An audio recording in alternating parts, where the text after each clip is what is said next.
Is just a touch over 1 mile long, so the 200 miles of this race will encompass 197 laps. The corners here are banked between 22 and 25 degrees, 9 degrees, along the straightaways, which are not even in length due to the dogleg front straightaway that allows everyone in the front stretch grandstands a good view of the facility. That tight exit off turn number 2, the tight entry into 3, and the position of this racetrack relative to the sun all bring their own special, unique problems to racing well at the Rock. And who better to speak to those than our two expert commentators? Let's lead off with Neil Bonnet. Thanks, Mike. This racetrack here at Rockingham is a lot of times compared to the racetrack at Dover, Delaware. That's because of this big banking on this 1 mile racetrack, just like Dover. But the big difference is when you come off this banking, most of the passing is going to be done right here off of turn 4. If you can get the nose up under a guy right here, it's a big advantage, because as you go down here off of this turn, there's a big dog leg on this front straightaway, just like the big super speedways. The guy on the inside's got a lot shorter run to the start-finish line.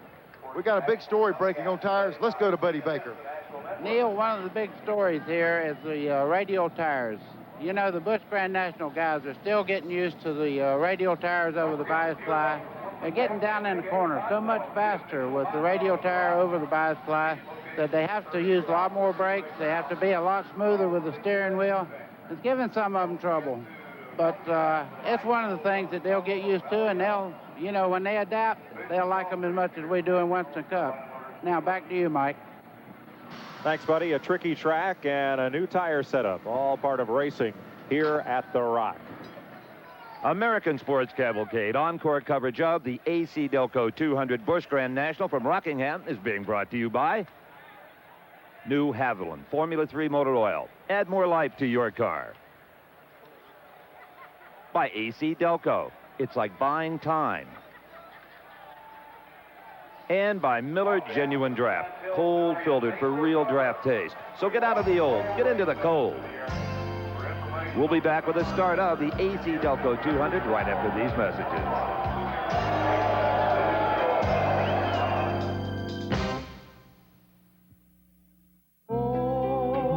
In America, your car is not just something you own. It's a part of your life. To give your car complete protection, Texaco has developed Haviland Formula 3 motor oil. With not one, but 3 kinds of protection against heat stress, starting friction, and engine dirt. Haviland Formula 3. Add more life to your car. Full roast out here. We're 1,000 miles from anywhere. Is that a ship? No one will save us. 3 Miller Genuine Drafts.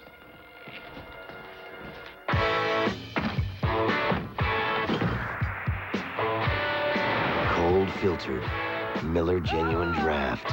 For those who've discovered its real draft taste, the world is a very cool place.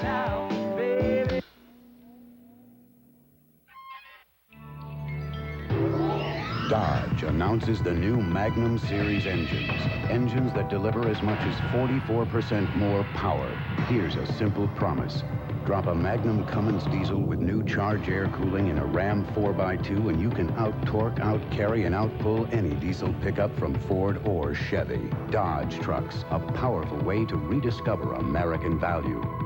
Now, drive for the gold with up to $1,000 cash back on select Dodge trucks. The temperature never drops below Xerex. That's very important to remember at a time like this, when your car has been sitting idle, when it's very dark and very deserted and very cold. Oh, thank heavens, you did remember Xerex antifreeze. The temperature never drops below Xerex. And now, Xerex can help you condition and protect your complete cooling system with Xerex Super Sealer, Super Cleaner, Super Flush, and Super Protector. Welcome back to the AC-Delco 200 Busch Grand National race from Rockingham. Right now, let's get the Haviland race update from Mike Joy. Last week, Loudon, New Hampshire, lap 192. Robert Presley in 59 cut a tire and got into 72 Tracy Leslie, who collected 87 Joe Nemechek. This melee took Leslie and Nemechek out of the race and put Presley out of contention. Kenny Wallace, the series point leader, by 33 points going into the race, also had a rough day. Here's the first of 2 wrecks of the day for Wallace. who wound up in the hospital after suffering cracked ribs and a mild concussion and the loss of the point lead. Number 63, Chuck Bown, and number 7, Harry Gant, dueled with the pole sitter, Ricky Craven, in 25 for several laps. Near the end, before Craven got around Bown with just 10 laps to go. Craven was able to hang on and capture the Chevy Dealers of New England 250 at New Hampshire International Speedway. With 2 races to go, Labonte leads the points now by 42 over Kenny Wallace. Jimmy Hensley is 3rd, Chuck Bown 4th, and Robert Presley 5th. Then Joe Nemechek, Tommy Houston, Tom Peck, Todd Bodine, and Steve Grissom round out the top 10. Only moments away from this field rolling, and I think the most nervous driver of them all is Rusty Wallace, more so than he will be tomorrow, starting his own Winston Cup car. Let's go back upstairs. Race caller, Mike Joy. Thank you, Steve. Look at that packed grandstand here at Rockingham, North Carolina. They and 42 drivers just waiting, listening for the command. Director of Sales and Service Parts Operations. Gentlemen, start your engine. And with that, the field comes to life down on pit road. 42 cars, million balloons. Set to go racing here at the track they call the Rock. Let's take a look at how they'll line up for the AC-Delco 200 this afternoon. Irvan and Earnhardt, the Winston Cuppers, share the front row in Chevy Lumina. In row 2, there's Davey Allison with a Buick, and Bobby Labonte, the point leader.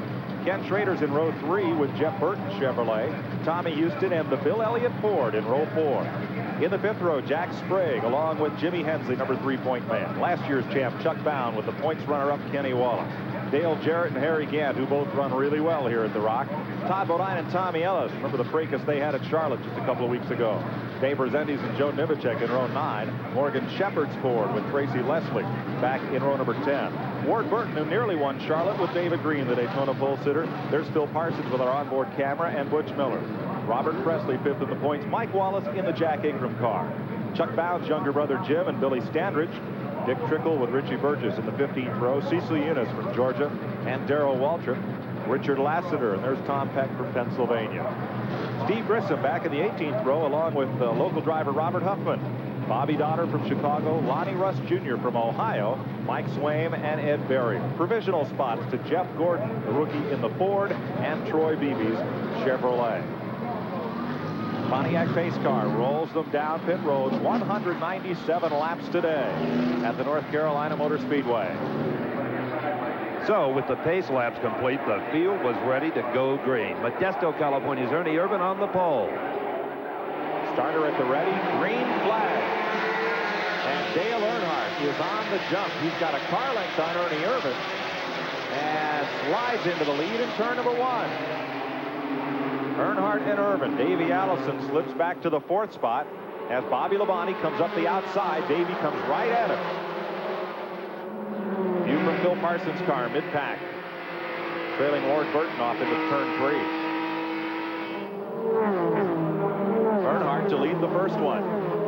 And Chuck Bown is way slow down to the inside of the racetrack. Leaders haul on back into 1. And look already at the lead that Earnhardt and Irvan are opening up on the field. Well, you know, when the race started, Mike, we heard everybody saying they were going to take it easy, take care of the tires, and try to give these V6 motors to the rear, but they're going after it. And here comes Darrell Waltrip. Starter back in 32nd position. Climbed his way well up into the field. Gets a little thank you from the inside there. Out of turn number 4 from Richard Lassiter. Drops under Billy Standridge's car, working his way up through traffic. Waltrip at 17. Boy, that car is working well. You see the way he just turned down and went under that car going down the corner. You really have to have them hooked up to do that. Waltrip on the charge from 32nd spot. Earnhardt to the lead. Irvan now in second as we watch further back. Lassiter and Waltrip take the battle to Cecil Eunice in the 19 car. Shows you just how tight and how tough passing is here. You know, Darrell's noted for taking his time getting there, but when you get in a situation like this, you want to get out of traffic. You need to be careful, but this track is so treacherous, you need to get to the front as quick as possible, just like these two guys right here. Earnhardt and Irvan up front. Davey Allison is 3rd, and point leader Bobby Labonte is 4th. Here's Brock Yates. Well, Mike, I'm down here with Chuck Bown, who didn't make a lap. The defending champion, terribly disappointed. What's the problem, Chuck? I don't know, the first lap of the race coming off the fourth turn, just something happened internally in the engine. I think it blew up to some degree. I think we're all done in a short day for Mr. Page. Oil pressure go away and everything. No, the gauges were okay, just something broke. Just all at once, no warning, just broke coming off the fourth turn. Needless to say, terrible break. Really sorry to have you out. So Chuck Bout, records he's finished. Back to you, Mike. And Ernie Irvan retakes the battle for the lead up in turn 2 underneath Dale Earnhardt. American Sports Cavalcade's encore coverage of the AC-Delco 200 Busch Grand National race at Rockingham continues in a moment. Stay with us.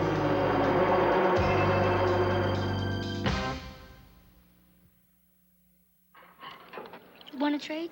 What you got? Give me an orange juice, I'll give you my sandwich. I got a sandwich. Give me an orange juice for my donut.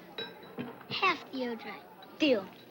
There's nothing like 100% pure Florida quality orange juice with the vitamins, minerals, and taste that make you feel so good. Hey, you drank more than half. I had to. My half was at the bottom.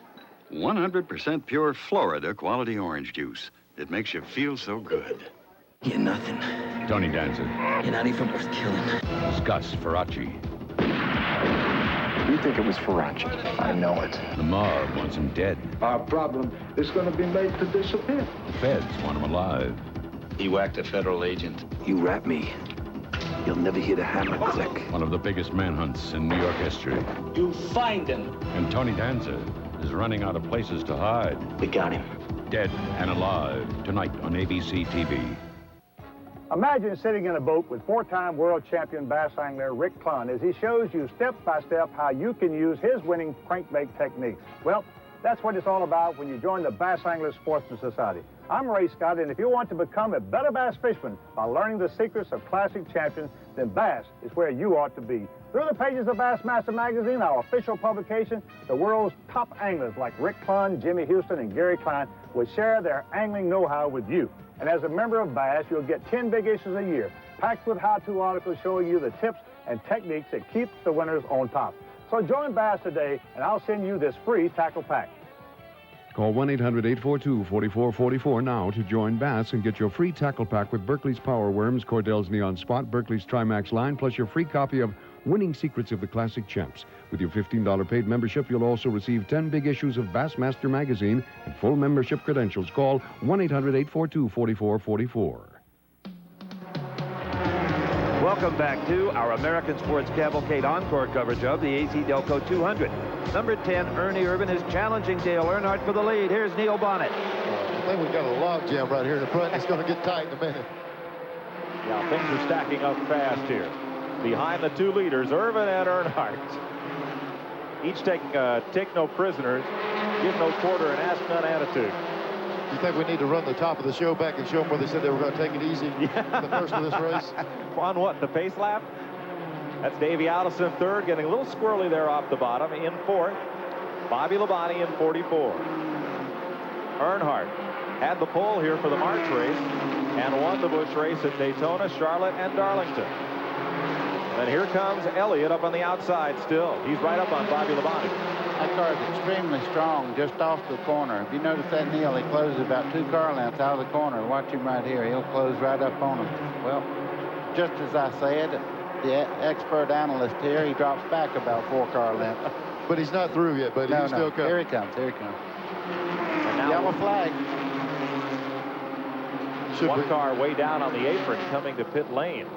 That'll be Tommy Ellis. Should we say this is what the doctor ordered? Because here, I guarantee you're going to see the 36 car get in there and they'll do some switching around. Tommy Ellis on pit road. That car received a loaner engine this morning from the Hubert and Jeff Hensley team, and looks like he's taking that behind the wall. So caution is out for the first time today. I don't know if he'll be able to give it back to him in that condition. When he borrowed it, it was in one piece. Yes. And here's Rusty Wallace getting set to take over for youngest brother Kenny. Steve Bird, the crew chief on that Cox lumber car. When the pits opened, Kenny Wallace came in immediately and did indeed hand off driving duties to brother Rusty. Moments later, I talked to a frustrated Kenny Wallace. I'm doing all right. Just, you know, only took about 20 laps this week, and Rusty's got the car set up a lot tighter than I'm used to. And, you know, I'll be 100% by Martinsville. I'll be ready to go. It's giving everybody a lot of room there, hoping for a caution. And thank the good Lord it came. So the reason you were falling back, you feel, was the chassis setup not to your style? Right. Well, that and me a little bit. Rusty runs a car a lot tighter than I do. I run it a little bit looser. It was pushing to me, and plus I was just playing it very safe. Anytime anybody get underneath me, I give them plenty of room. Let's pick up the action on lap 28 with Rusty on the move in 28th position. Rusty working the outside of Tom Peck and following Dick Trickle up through. Mike, I think you hit him. When you said following Dick Trickle, Dick's car has been performing real well since the race started, and he can probably follow Dick right on through and get closer to the front without having to work his car so hard. No change in the front five, so we'll stay back here with this mid-pack battle. They're about a straightaway behind the leaders. Well, yeah, here we go. I guarantee you that car is working well, but there's somebody moving up. We're not on them just to the second now, but if you look in 7th place, Harry Gant's come from 14th to 7th now, so it won't be long before he'll be in our frame here. No surprise. Trickle running behind Cecil Eunice, and then that's David Green. Just up ahead of the number 8 car, who's had a great rookie season, battling Jeff Gordon, Rookie of the Year honors. Rusty behind Dick Trickle.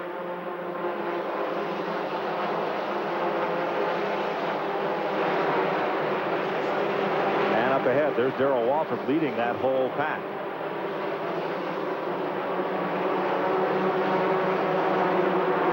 Rusty not making the move like everybody thought. A few tires felt like he'd really come up through there, but he's either not like he's wanting the car to be, or he's just being extra cautious. You know, I think he's just, right now, I think he's being very careful not to cost his brother a chance at the championship, because when it comes push to shove, I think he'll go right back up toward the front near the end of the race. Well, let's get up front and see what's going on. There at 2nd place, Ernie Irvan, along with Davey Allison and Bobby Labonte right there. Davey's been making some attempts to get around Ernie. His car seems to be working a little bit lower in parts of the racetrack, but he's got up beside him and been able to get around him yet. Bobby Labonte's been able to run in a virtual pocket. Elliott hasn't been able to close up on him, the 5th place car, and he's made no advance up there on the front 3.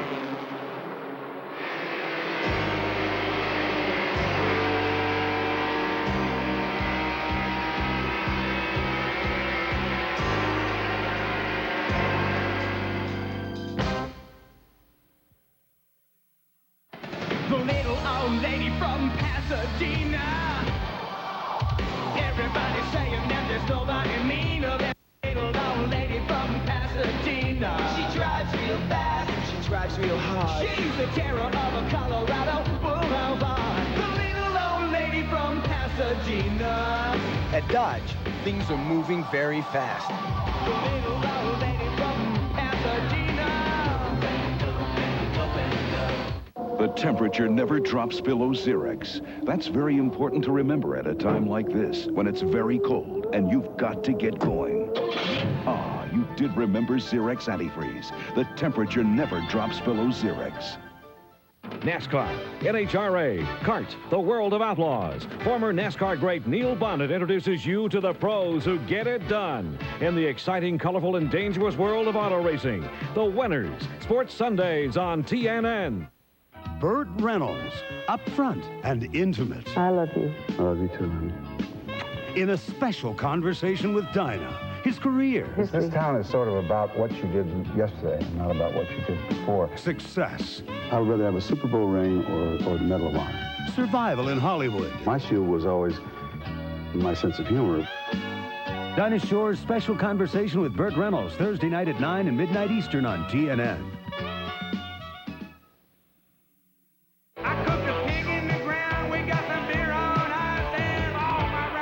They're coming over tonight. Hank Williams Jr., he was born to boogie. Get down on you, baby. I ain't no rookie. I was put it apart and I was born to boogie.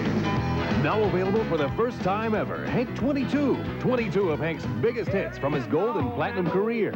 Family tradition. There's a tear in my beer whiskey bent.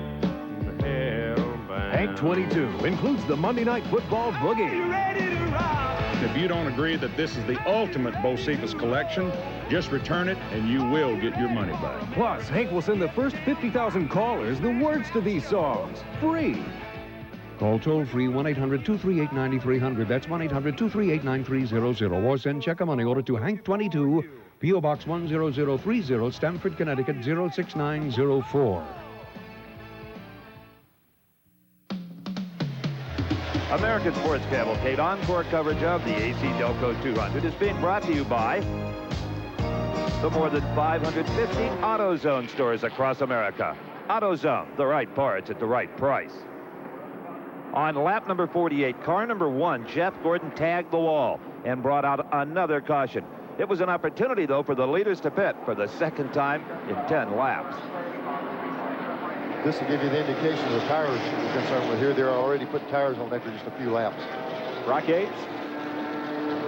Okay, I'm down in Bobby Labonte's pit. Father Bob, the crew getting ready to go. This is their second stop. They're going for the left side tires. It was a 14-second stop first time around. They took on right side rubber. Here goes fresh left side rubber on. So Bobby Labonte, very orderly pit stop here. They haven't panicked at all after Kenny Wallace was relieved by his brother Rusty. So Bobby back underway and still in the hunt.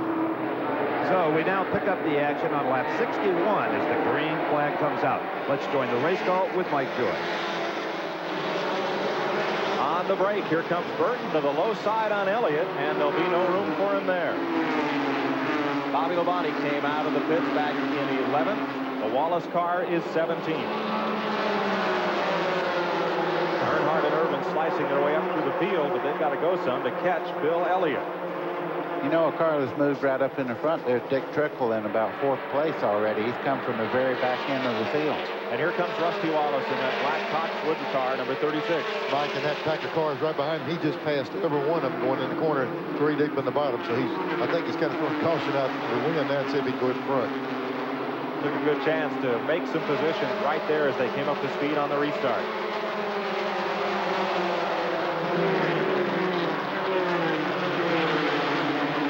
Battling Davey Allison now, and Davey sleeps underneath on the low side. I don't know what happened to Davey earlier, but he fell way back. He seems to be up to speed again. I think he just had a bobble. He went just from 2nd to 6th just in the space of 1 corner. Which is not hard to do at this place, because when you lose it a little bit in the corner here, you're going for a ride. There's Earnhardt and Irvan. They're back at it in 4th and 5th positions.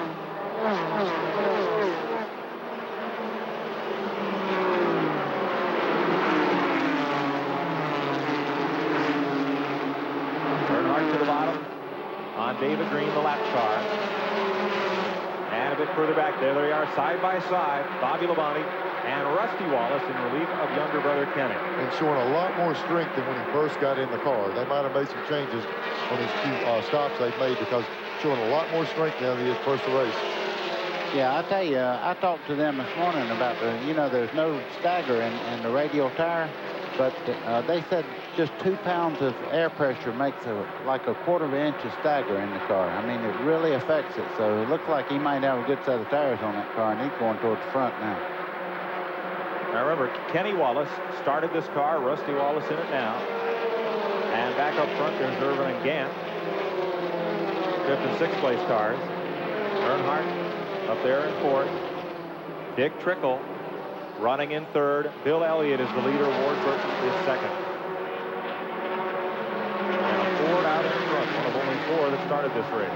He's really the only one that qualified well at all. The rest of them were way further back in the field. Another one of those young guys going there in that 18 car, Dick Trickle. What is he, about 11 years old? And there's Rusty Wallace again battling Ward Burton. Both those cars trying to move up and gain a bit of ground against Robert Presley, the 5th place point man in car 59.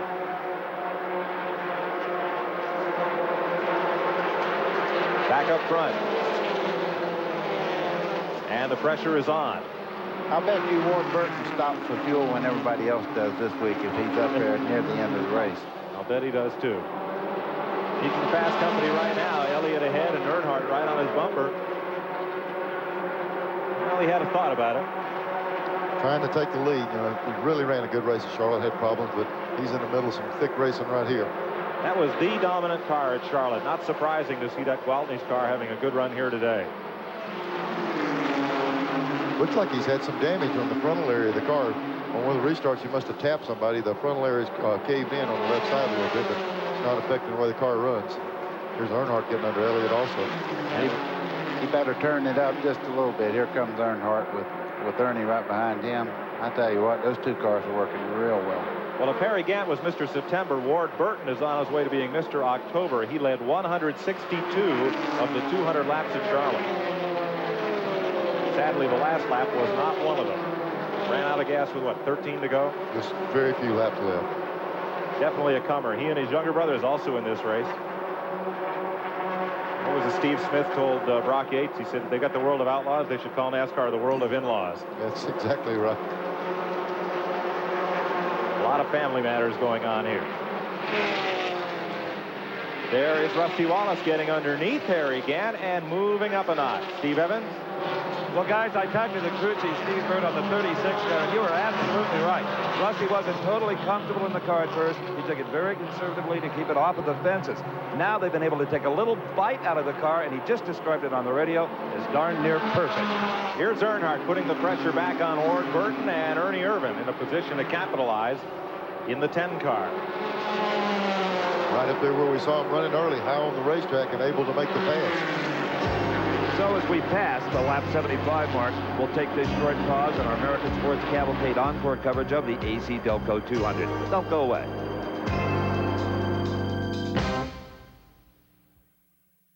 The other day I get in my car, won't start. No small problem, right? Well, I figure it's the battery, so I go down to the AutoZone and I tell him what I need. The guy says to me, let's check your old one first. It might not be the problem. Turns out he was right. All I needed was a new battery cable. Talk about saving money. Now you tell me, would another parts store done that? They made sure I got exactly what I needed. Now I'll remember that. Believe me, I will. Which clamp is faster? An old-fashioned screw-type clamp. Or the revolutionary quick-grip bar clamp? Let's watch closely. Here they go!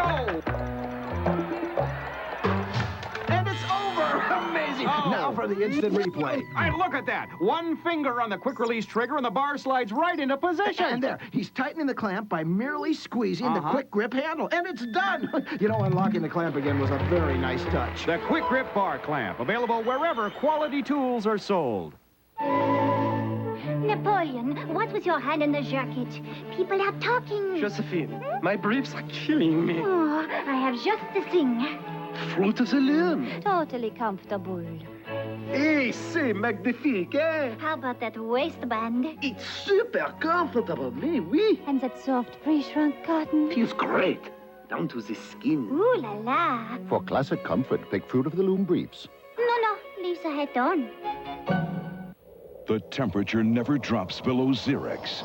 That's very important to remember at a time like this, when your car has been sitting idle, when it's very dark, and very deserted, and very cold.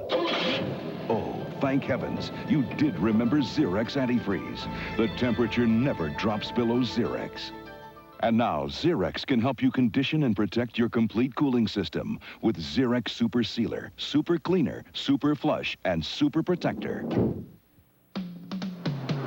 Welcome back to our American Sports Cavalcade encore coverage of the AC-Delco 200 from North Carolina Motor Speedway. On lap 83, number 97, Morgan Shepherd's engine failed, bringing him to a stop in turn 2 and bringing out another caution. It was yet another opportunity for the leaders to pit. Dale Earnhardt was in. So was Rusty Wallace, who'd been running very strong, moving up to 5th position. Harry Gant, too, was in the pit. He had started from 15th and moved up to 9th. When the green fell again, number 32, Dale Jarrett was the leader, but he had not pitted. Irvan has caught up with Earnhardt, who has not been able to run down the race leader. And right with them is Rusty Wallace.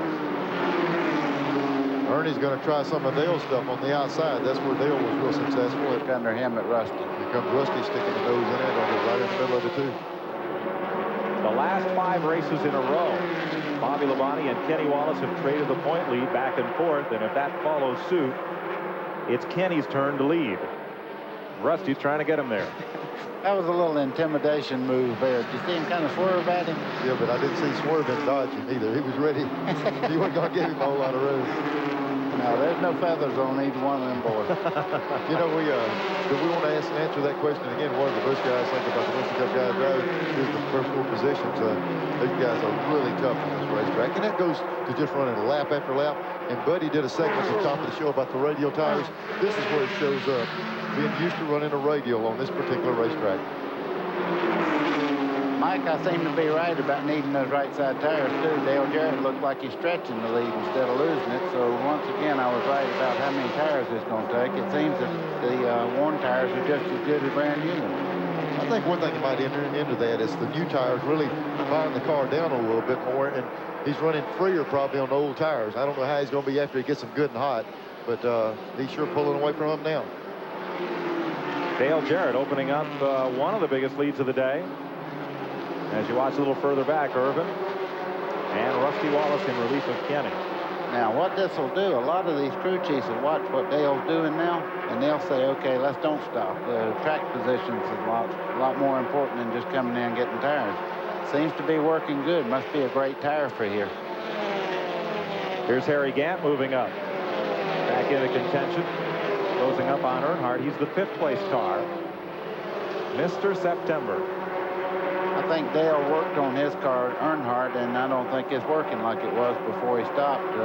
Now Gant seems to be well, and he was all over the racetrack just before that stop. They adjust on these cars all the way through the race. There is Kenny Wallace on the sideline.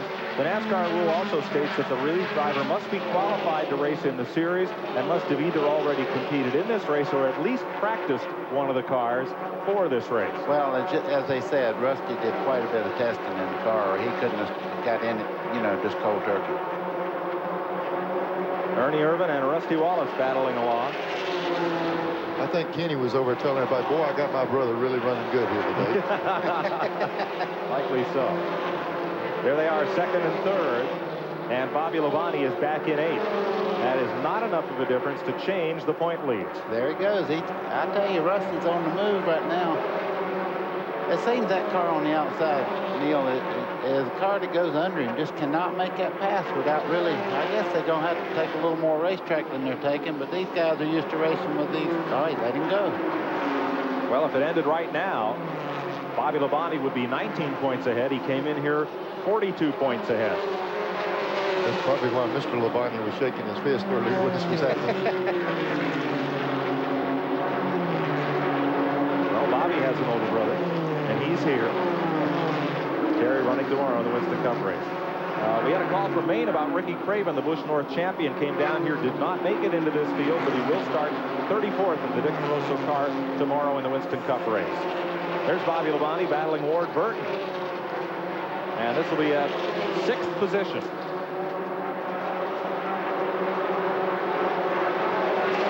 Two cars that ran well in the first 75 miles of this race.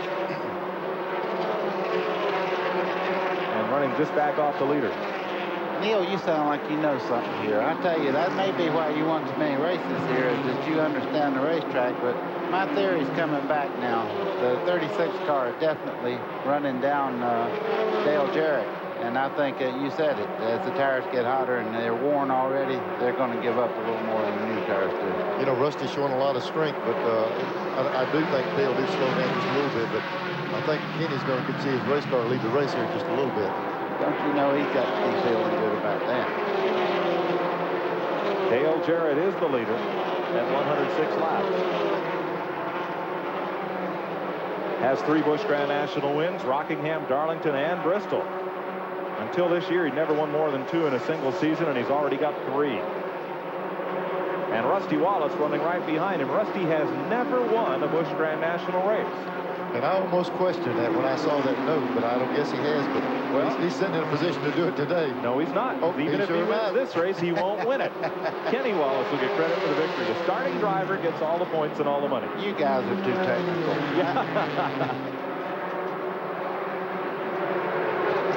Rusty has certainly run Dale Jarrett down. Then, just a few moments later, 1st and 2nd changed hands.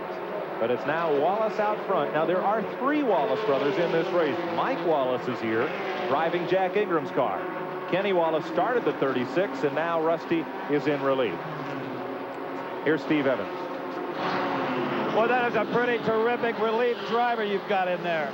Well, my mom and dad planned it that way, you know, to have 3 good race car drivers. You know, I just hated that I'm in here, but, you know, this is a great situation. We got to keep our eye on the 44 car. We're running for a championship. And Rusty has never won a Busch Grand National race in his career. Maybe today might be it, and my race car would be great. Are you on track with your pit strategy, do you think? Well, you know, the race just pretty well dictates it. This is really weird for me being in here. I'm not used to this. It's kind of neat to watch all the guys, but you know, the track is really hard on the tires, and I can feel what Rusty's probably feeling right now. When the track's greasing up, he's just sliding a little bit better than everybody else. Rusty's got a lot of savvy. He can drive the wheels off of a race car. I'll tell you what, when you're not in the car, the laps go a lot slower, right? Oh, man, this is terrible. Don't go away. We'll be right back to Rockingham, North Carolina, and the AC-Delco 200.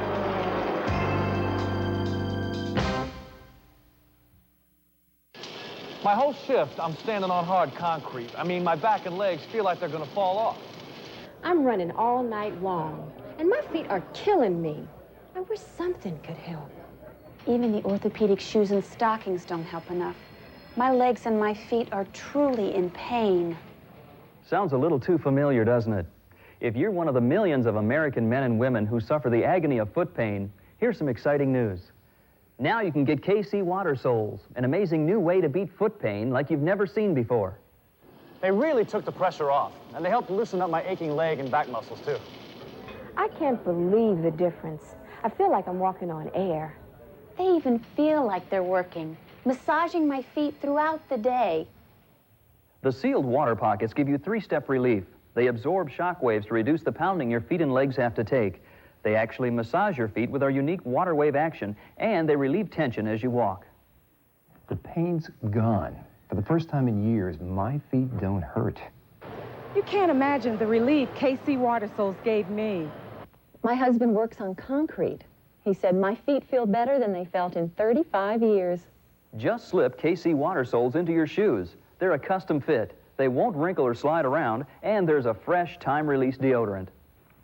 I'm a podiatrist, a foot specialist. And I've recommended KC Water Soles to hundreds of my patients. They're comfortable, and they provide affordable relief from foot pain. I wouldn't recommend them if I didn't think they help my patients feel better. Call now. You've got nothing to lose except foot pain, leg pain, and lower back pain.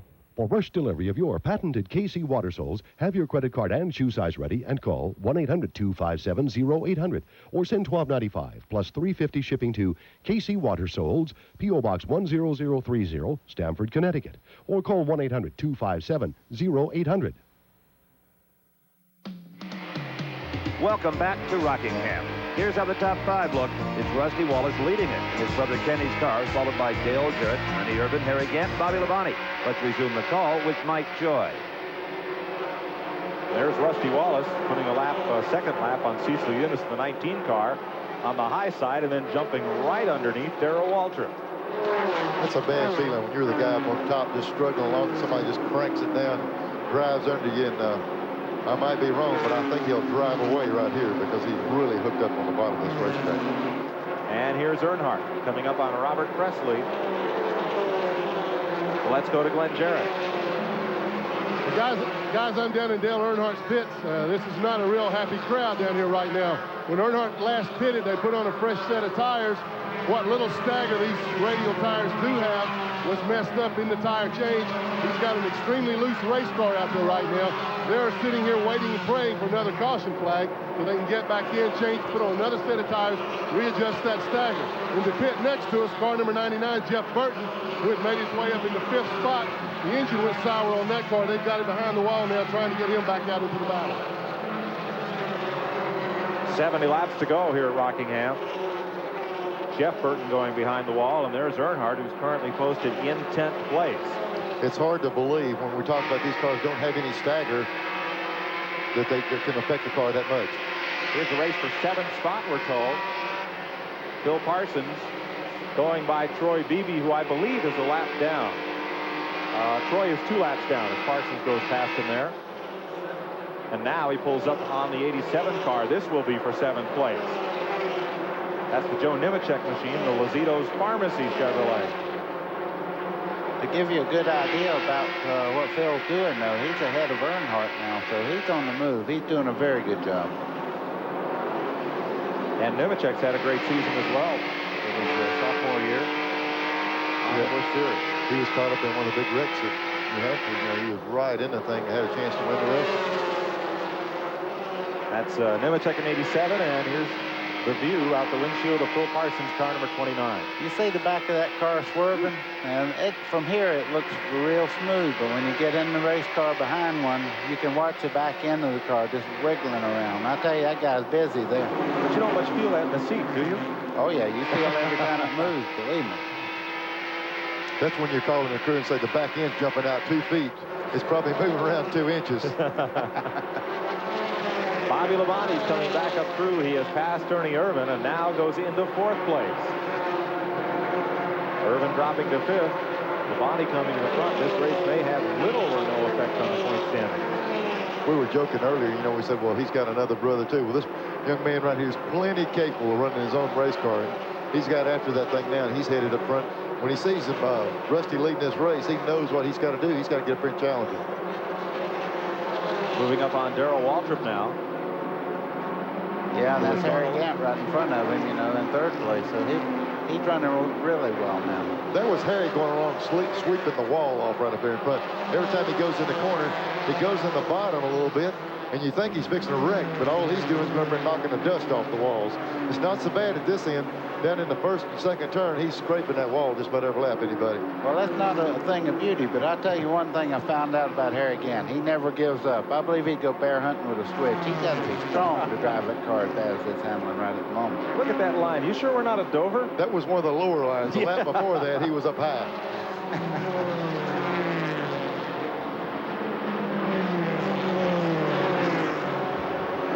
There's Bobby Labonte, the man who's trying to nail down his first Busch Grand National Championship.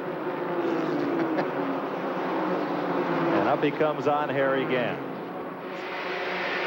There's our battle still for 7th spot. Phil Parsons carrying our AutoZone onboard camera. And Joe Nemechek just dancing around through the corners there. That car has the characteristics of an earthworm there coming off the corner. Did you see it? I've driven a few of those earthworms. Rusty Wallace leads this race in relief of his brother Kenny. He's led 25 of 135 laps. 19 of our 42 starters are on the lead lap.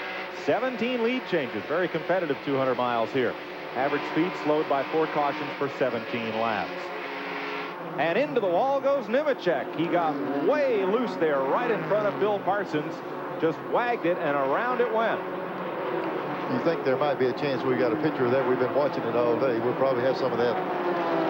But he had been loose, and it finally got away from him, buddy. Woohoo.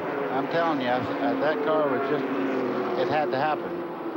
If it's bad enough for us to see, it's terrible. That happened in turn number 4, the 1990 Rookie of the Year, Joe Nemechek.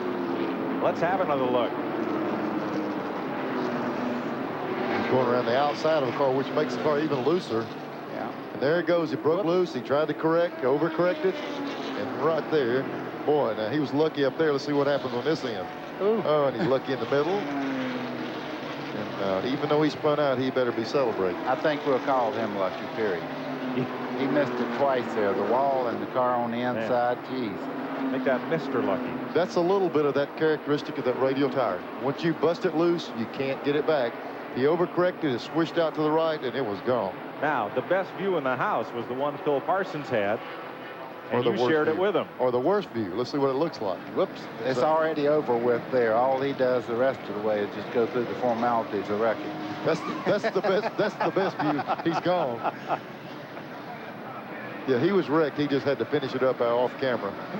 No damage for Joe Nemechek's car as it slides along there. But a lot of the teams have taken to pit road. So as the field gets set for another restart in our encore coverage of the AC-Delco 200 Busch Grand National race, we'll take this short break. Stay with us.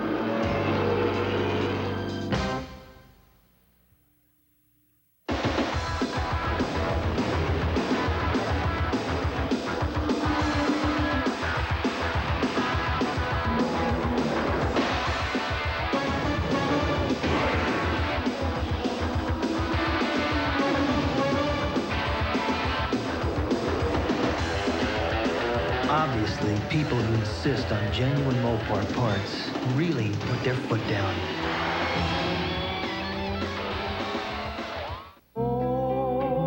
In America, your car is not just something you own. It's a part of your life. To give your car complete protection, Texaco has developed Haviland Formula 3 motor oil. With not one, but 3 kinds of protection against heat stress, starting friction, and engine dirt. Haviland Formula 3. Add more life to your car. Indianapolis, Daytona, Talladega, Pomona, Baja. Why do we go to such distant places to put Craftsman tools to the test? If you're going to guarantee a tool forever, it's got to take the torture even guys like you dish out. 1,600 Craftsman hand tools, made in America, guaranteed forever, only at Sears. Besides, this kind of testing is fun. I was scared, I was ashamed, and I was in terrible, indescribable pain. This disease was stealing everything that I valued in life. My parents couldn't help me. Medicine couldn't cure me. Only surgery to remove my entire large intestine saved my life. Talking about these diseases gives people hope. The real answer is in research. The only thing shameful about these diseases is that there's still no cure. Coming up on TNN Motorsports Magazine, live at 6:30 p.m. Eastern, we'll check in on the AMA banquet in Los Angeles, and we'll talk live with IndyCar owner Dick Simon. Plus, we'll have the highlights of the Devil's Bowl Sprint Car finale, and Winston Cup driver Chad Little joins us in our studio. TNN Motorsports Magazine, second edition, 6:30 p.m. Eastern, today on TNN.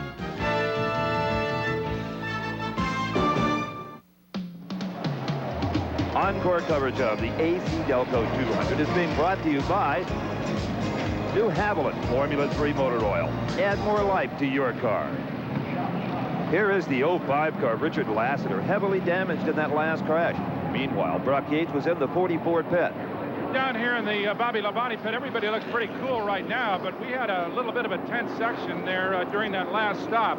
They came in for left side rubber and a splash of fuel, and the left front tire, they dropped one of the lug nuts off, and the tire man had to scramble around and rethread that lug nut, and as you guys know up in the booth, that can be critical. It was about a 4-second time loss, and that dropped Bobby back a little bit. It probably hasn't turned him too much, but it permitted both Rusty Wallace and Harry Gant to get out ahead of him, and now he's got a little bit more work to do. I would like to point out one thing. You see who's leading the race now? Joe Nemechek, number 87. The guy that we watched spin out a while ago. So that's what this racetrack can do. It can be good and bad.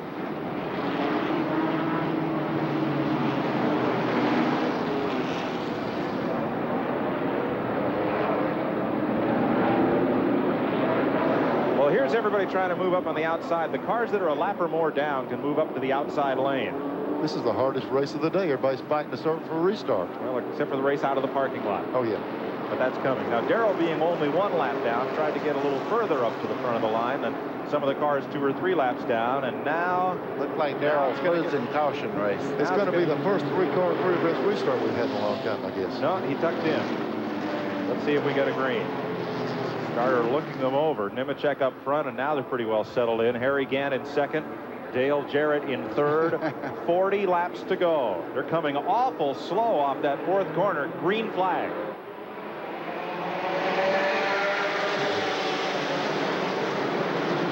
On the brake, Nemechek. And Gant gets pinned behind the lap car of Cecil Eunice.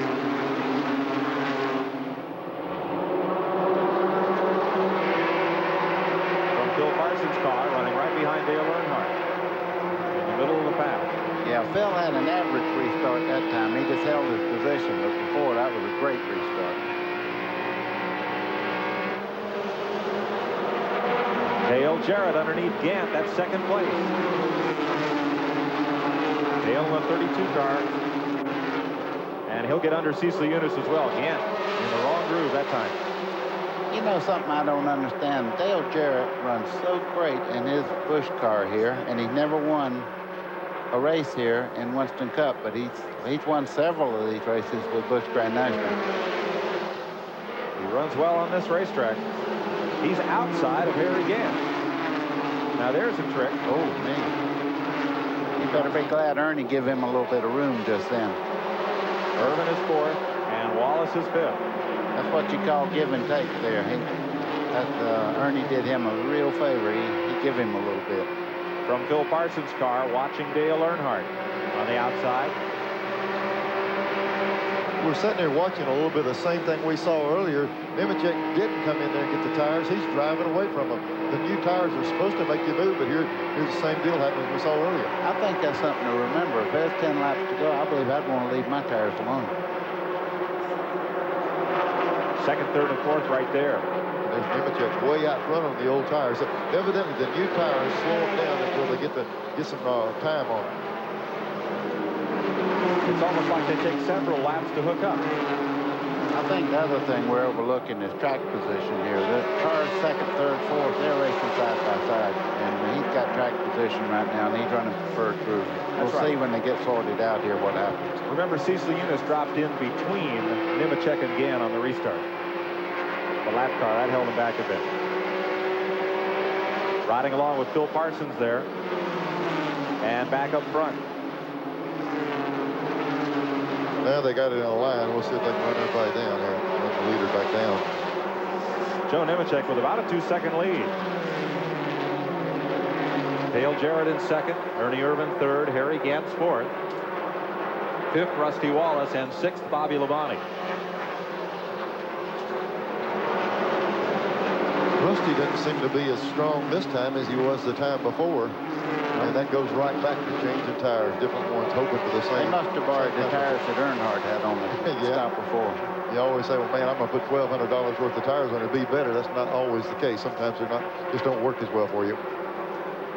There's Joe Nemechek up front. All right. That's what it's all about, guys, right there. Did you see the little 87 on the bill of that hat? I wonder who she's pulling for. This man right here. That is Joe Nemechek's mom. I guess I know who she's pulling. Wonder how much money it costs to buy that hat right now. Not for love or money could you buy that hat.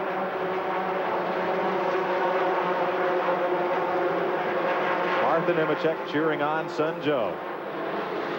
You better be taking pictures. You can shoot the picture while you can. That's right. His best finish this year, second at Watkins Glen, looking for his first career win. And it's only the fourth race he has led all year. I got to tell you, I'm impressed. They're not closing the gap like I thought they would when they got sorted out. I think it will eventually run him down, but it's going to take some time. Might be the same thing we saw earlier. After the old tires do get heat in them, they're not as quick, but it's going to take a little bit of time, it looks like. And time is running out. 30 laps to go. Well, if he wins this race, I don't want to see the car go across start-finish line. I want to see his mother down there. I don't know what else you can do. Jim Bown is going to loop it. Whoa. Coming out of 2. Wow. Out of harm's way. No caution. See if he can get that Buick refired. And here's the guy that's hoping for no caution. He doesn't want to give that lead up. No, Bown is moving. We'll stay under green. That's a miracle right there to spin on the back straightaway and not get in the inside wall. Yeah, because when you're in the race car, it looks about the width of a bowling alley. I mean, did not even scratch it. Now the caution is coming out. We'll be back.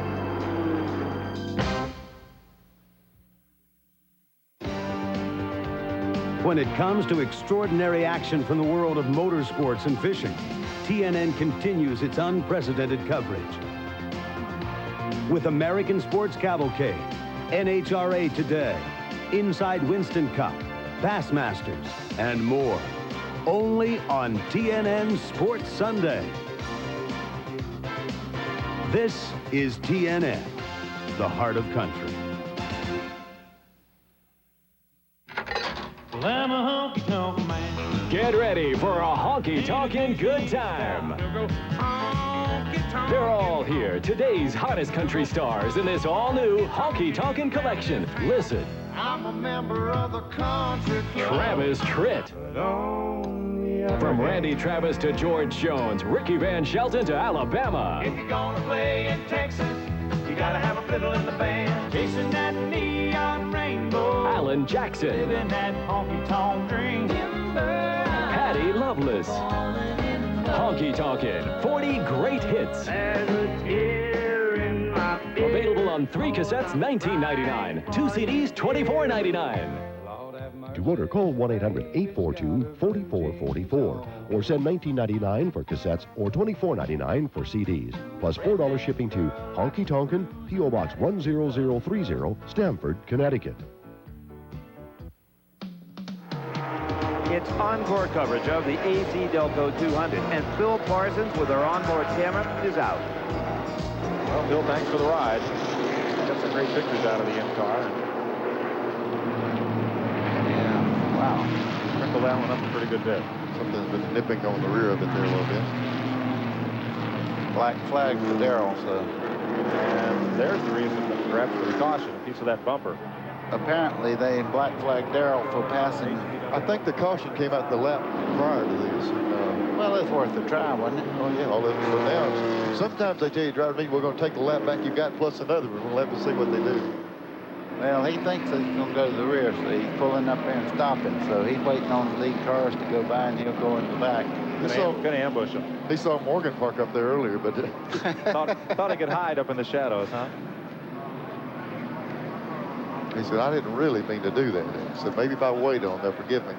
Sean from Washington wants to know why these cars don't have speedometers so they can obey the pit road speed limit. I can tell you this. I'm glad they didn't have. Back when we run 215, 216 mile an hour at Talladega, I didn't want to know. Yeah, I've been running there, and they call and say 202, 28, 210, 250. I said, don't call me anymore. Sean, faster and faster. I didn't want to hear it. Sean, if your street car has a tachometer, you can measure the RPMs at a given speed, and even if the speedometer breaks, as long as you're going that RPM in that gear, you'll be going that speed. Mike, and all our life, we've raced off RPM, and that's what we know when it's turning 78, it's running X mile per hour, so it really works better for us. Let's have another look at what happened. And you ask any race car, how fast are you going? He'll say wide open. Oh, Tracy Leslie gets into Jim Bown. Yeah. And now we get to see Kenny Schrader. Kenny Schrader did a great job, I'll tell you. Yeah, Schrader in 15. Well, that was that part. There he is coming down the inside. I'm going to ask him how he does it. I teach driving here, and I hadn't found out how to spin like that down here and not hit anything. Hal Needham must have taught him. He didn't go to your school. He must have gone to Hal's. And in one lap, we'll go racing. Joe Nemechek up front, Dale Jarrett, and here's Glenn Jarrett. Well, Phil Parsons, you had a great run going out there, but you're out early. What happened? Well, I guess we broke the engine, Glenn. I'd like to take this opportunity before we get back to racing. I'd like to thank my sponsors, WHOA, TV32 in Montgomery, and I'd like to thank Goodyear and Oldsmobile and all my crew, really. The car really ran good. We were looking, hopefully, at a top 5, but I hope the people at home got some good pictures from the in-car camera, and I'd like to thank AutoZone for sponsoring that. Okay, back upstairs for the restart. Thank you, Phil. We're back under green. Joe Nemechek trying to win his first Busch Grand National race. Here comes Kenny Wallace and Harry Gant out of the middle of the pack. Yeah, he got on the apron. Rusty got right down under the bottom, went under him on the apron and cleared him. One of those Phil Parsons restarts. 24 laps to go. And this time Nemechek has only a 4 or 5 car length cushion to work with. But he did pull away, Mike. That's what I was kind of concerned. Before he got some break in traffic and got him some distance, this time he started with these guys on his bumper, and he's still showing the strength to pull away. Down in turn 1, that'll be Waltrip way up high. Couldn't get his lap back. And they are scoring Darrell 1 lap down. Joe Nemechek led a good bit at New Hampshire last week. Really had a good shot at winning the race. I was involved in one of the big accidents. But, boy, I'm telling you, this is pretty impressive right now, pulling away with the guys on him on the restart.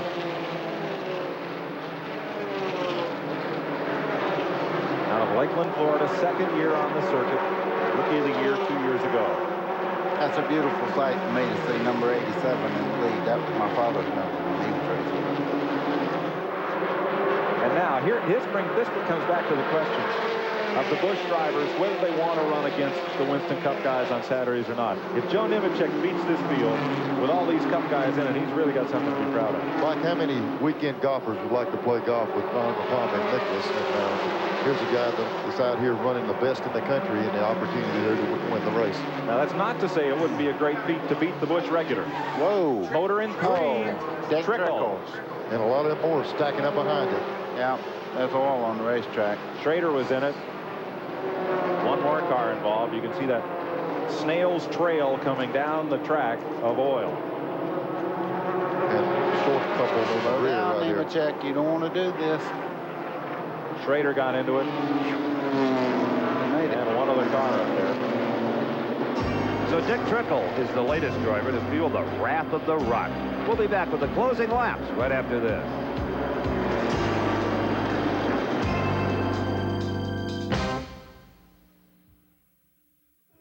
Put your sweet lips a little closer to the phone. His beautiful voice is unforgettable. Let's pretend that we're together all alone. A legend for all time, Jim Reeves. Is it really over? For the first time, his most treasured recordings and biggest hits are in this 2-record collection. The legendary Jim Reeves. I guess I'm praying. All Jim's classics. I'm just on the blue side of lonesome. Welcome to my world. There'll never be a voice so pure and personal. Won't you come on in? Am I losing you?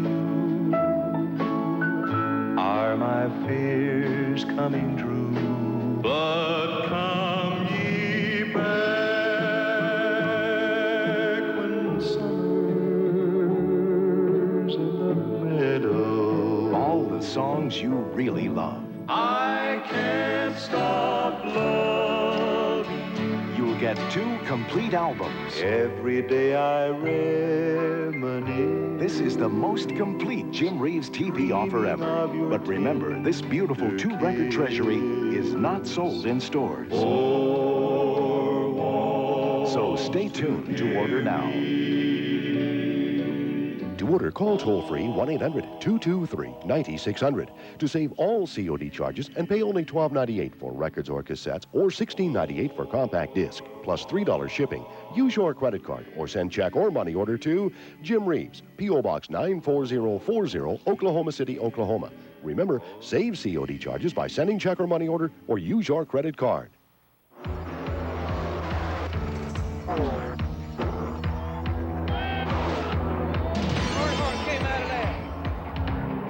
Join us here Sunday on Inside Winston Cup Racing when we'll have highlights of the Hardee's 500 from the Atlanta Motor Speedway as Mark Martin gets a much-needed victory.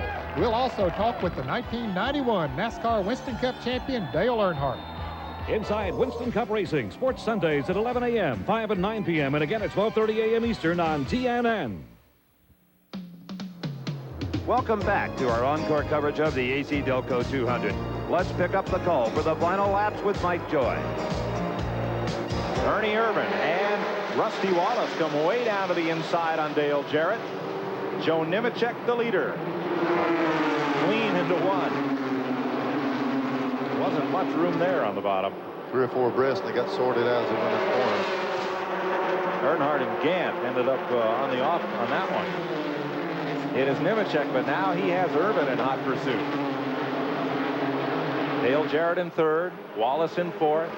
Earnhardt 5th, Gant 6th, and Bobby Labonte 7th.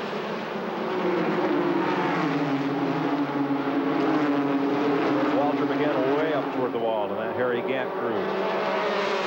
Irvan gets to within a car length in the back straightaway, and he's coming. And he's able to put a lot more heat on him than the other guys. Well, he's right up behind him now. Ernie Irvan has never won a Busch Grand National race. Now, that is hard to believe. I thought he'd won a little bit of everything. Well, 2nd at Indianapolis last year and 3rd this year at Watkins Glen. Well, you know, he should have won at Dover and had the engine trouble with about 4 or 5 laps to go. He's up beside of him. Ernie Irvan in the McTool Chevrolet underneath the Lozito's Pharmacy car of Nemechek. And Irvan goes to the front.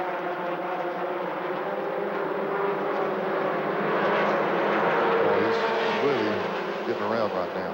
Yeah, he is. 11 laps to go. Like they say, one thing that really affects these tires is the heat cycle. Run them one time, come in, run them one time, go out, cool them. These cautions will cool them down, and every time you do that, they fall off. Nemechek's had the tires on longer than anyone else. He might be paying the price right now. Dale Jarrett now pulling up on Nemechek, the second place car. I would think catching Ernie may be a little bit easier than trying to pass him this close to the end of the race. What they say, it'd be easier to take a bone away from the pit bull. There's Gant trying the high side on Earnhardt to no avail. They're wiggling on the high side. The way these points sort out, Joe Nemechek, if he finishes in the top 10, will climb to third from sixth place in the point standings. That's how close things are in the Busch Series. One race to go, Martinsville, Virginia, next Sunday.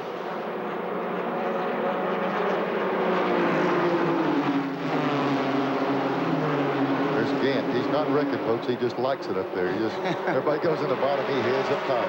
9 laps to go. Steve Evans. Well, no matter what happens to Joe Nemechek, his mother, Martha, has won the Busch cheerleading competition. Martha, does he have enough left? Only a few laps remaining. He's going to try.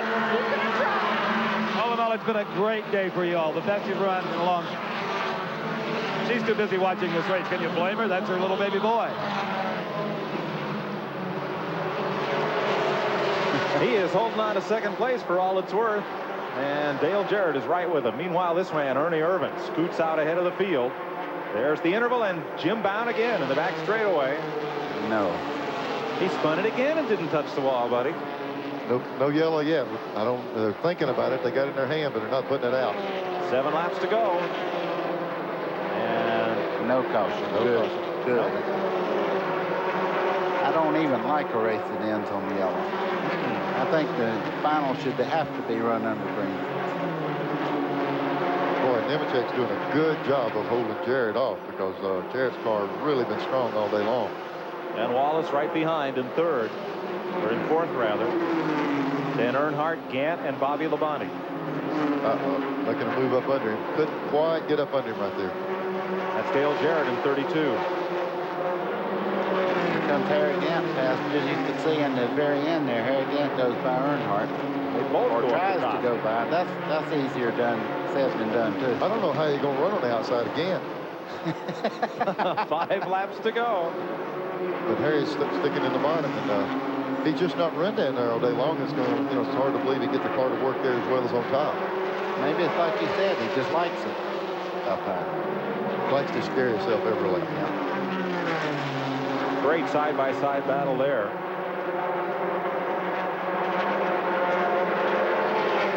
This will go over the green and a little black mixed up here when these two get together. They're racing awful hard. Yeah, and they're running up on the slow car right now, so this may be the old basketball kick. That's Tommy Houston. Oh, no, that's room. There they go. Gives them plenty of room. Right behind those two, I say right behind, but well back is Bobby Labonte, who has his hands full with Robert Presley. So Labonte may lose a spot before this one's over. 5 to go. Make that, 3 laps to go. I'll say one thing about Nemechek. He has really battled to stay in second spot, I'm telling you. Dale Jarrett, though, is underneath him, and that's the line. Yep. And here comes Wallace. Yeah, that's the problem here. When you get moved over, several cars can go by, and he went from second to fourth in one corner. And they are pushing Ward Burton's car to the garage. As we watch this battle between Harry Gant and Dale Earnhardt, 2 to go, and they're racing for 5th place. Somebody forgot to tell them it's 5th. They must think it's reversed. Well, Jeff Gordon got the Goodies Headache Award, the rookie driver.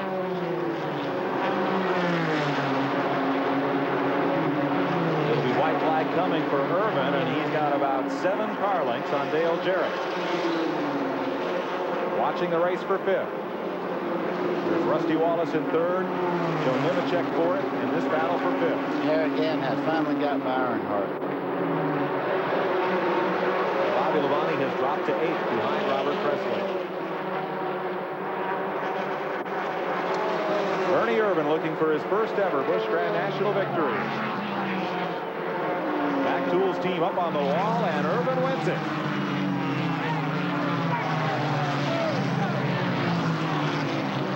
There's the margin. Dale Jarrett finishing in second.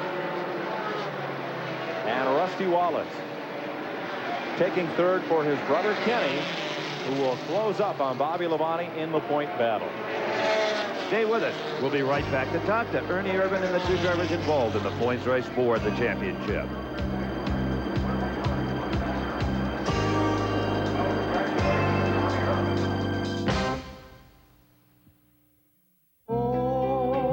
In America, your car is not just something you own. It's a part of your life.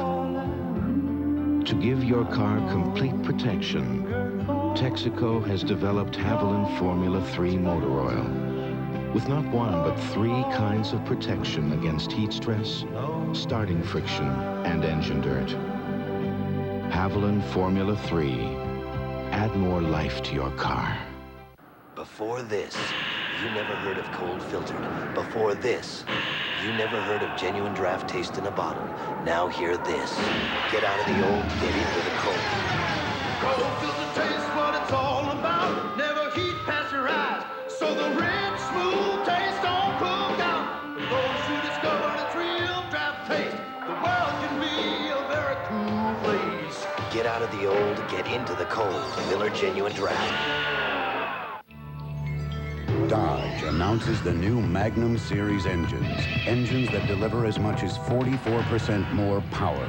Drop a 180-horsepower Magnum V6 in a 4x2 Dakota Sport, and you'll outpower and outpull any standard compact from Ford, Chevy, or Toyota, and do it for less than 10 grand. Dodge trucks, a powerful way to rediscover American value. Now, drive for the gold with up to $1,000 cash back on select Dodge trucks. The temperature never drops below Xerex. That's very important to remember, especially at a time like this, when it's very deserted and very cold. Ah, you did remember Xerex Antifreeze. The temperature never drops below Xerex. I used to have dandruff, so I tried Head & Shoulders. Then I tried Selsun Blue. Blue is better. Selsun Blue relieves dandruff flaking better than Head & Shoulders, and doctors recommend it more than Head & Shoulders, Denorex, and Tegrin. Blue is better. Selsun Blue. Hi there, weekenders. Hope you're having a blast this weekend. Golly, I hope you're around for Video Morning Monday, because we're going to be gone. Well, we're going to be here, but actually we're going to be on the General Jackson Showboat. We're going to have a show for you, plus Paul Overstreet. Join us right here on TNN. Saturday on TNN Motorsports. In the Carolinas, racing is king. On TNN, racing is everything. Carolina Pride Budweiser 250. Saturday, 3:30 p.m. Eastern on TNN Motorsports. Welcome back to our encore coverage of the AC-Delco 200, where Ernie Irvan won it. I talked to him. From the pole to victory circle, it is Ernie Irvan, the Modesto Mauler, as I'm fond of calling him, as I followed this young man's career when I was living out in California, getting a brief drink of water, and certainly this number 10 car had what it took in the last quarter of this race. Great job, your first ever BGN win. I tell you what, it's unreal. You know, this is first time I ever even come close to winning a Busch race, and you know, it's my own car, and I owe it all to Larry McClure, Mac Tools, Chevrolet, and Carl Wagner, man. He built us one heck of a motor today, sat on the pole with it, ended up winning the race with it. Was there any moment when you thought maybe you couldn't gun down young Nemechek? He was strong. Yeah, Joe was strong. You know, I never really got a chance at him until I got around Dale, and you know, Dale Jarrett was holding me up a little getting in, and but Joe Nemechek did one heck of a job. He was, you know, holding his line real good, and I just got a good bite off turn 2, and took this Mac Tool Chevrolet to the victory. And one of the most competitive Busch Grand National races we have ever seen here on TNN. Just a great race for the fans. I tell you, I think me and Earnhardt ran about 50 or 60 laps at the beginning, side by side.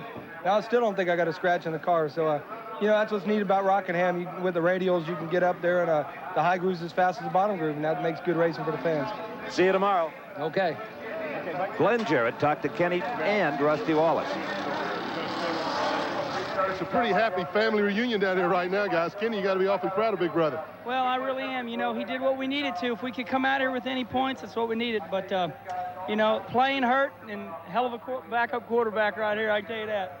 Well, backup quarterback, that looked like you had a lot of fun out there today. I had a lot of work to do out there. You know, he finished second here last time, and doggone, he still beat me. I'm third, but You know, we gained some points on Kenny's friend, little Bobby, and he was 42, I think, ahead of us. I don't know what it is now, but I did all I could do, and we just got blocked in those doggone pits by a car on a pit stop, or else we could have cakewalked him, I think. This thing, Birdie really had this car handling. It was stuck like glue.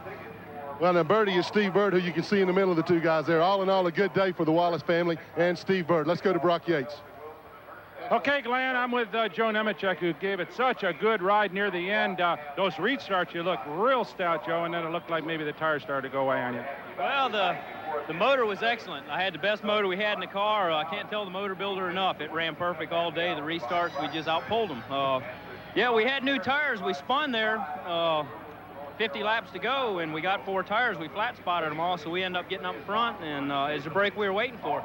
But there at the end, the car was good. After you run about 4 or 5 laps, I think you start pushing up right in the middle, and Ernie got his nose under me, and I couldn't do anything about it. And then Dale Jarrett got me a little bit loose going in, and it pushed up, and he got me there. I'm getting a lot of experience. I mean, I'm getting beat by the best there is right now, and we're still looking for that first win, and I think we're going to get it soon. Now, Wallace has kind of ganged up on you a little bit today, although not really enough to change the points title or chase enough so that it's not going to be decided next week. Well, you know, our Penrose Roseville run good all day. You know, we got running there for a while and stuff like that. You know, it's just that, you know, right there, the last, under a restart, our car wasn't quite as good, and it really run after a few laps. And we were catching them at one time after about 30 laps, but we couldn't count a lot of green flags. It seemed like there's a lot of them out there wrecking today. But, you know, broke a valve spring right there at the end of the race with 10 to go. We couldn't keep up and lost a position. So, really, we couldn't gain nothing, but we did lose one. But, hey, it's racing. We'll just get them next week. So the unofficial results of the AC-Delco 200 look like this. Ernie Irvan, the winner. Dale Jarrett, second. Rusty, make that Kenny Wallace will get credit for third and pick up 23 points on Bobby Labonte. Joe Nemechek, fine run for fourth. Harry Gannis, fifth. Dale Earnhardt finishes sixth. Robert Presley nipped Bobby Labonte for seventh. So Labonte will carry a 19-point lead advantage to Martinsville. Bill Elliott is ninth and Todd Bodine is 10th today. Now the point situation looks like this. Kenny Wallace has the only chance to unseat Bobby Labonte with only one more race remaining on the Busch Grand National schedule. The AC-Delco 200 from North Carolina Motor Speedway has been brought to you by New Haviland Formula 3 Motor Oil. Add more life to your car. And by Miller Genuine Draft. Cold filtered for real draft taste. So get out of the old, get into the cold. From Mike Joy, Buddy Baker, Neil Bonnet, Brock Yates, and Glenn Jarrett, I'm Steve Evans saying so long from Rockingham in the North Carolina Motor Speedway. Promotional consideration provided for and a fee paid by this special offer from Diamond P. NHRA's famed Safety Safari begins their Christmas celebration at the track. But when the actual day comes, they and their brave counterparts in all forms of motorsports will be at home with their families. But I guarantee you, their favorite gift to give or receive will be copies of Diamond P's greatest ever video, and they walked away too. You'll enjoy this almost 90-minute tape over and over again. Wide-eyed and amazed at how racers in a variety of motorsports can escape what looks like sheer disaster if only the machines could fare as well. To get your copy of And They Walked Away Too, send $24.95 plus $4 shipping and handling to the address in your screen, or better yet, call 1-800-767-9700. These and MasterCard accepted, no CODs. California, Tennessee, and Florida residents add sales tax. That's 1-800-767-9700.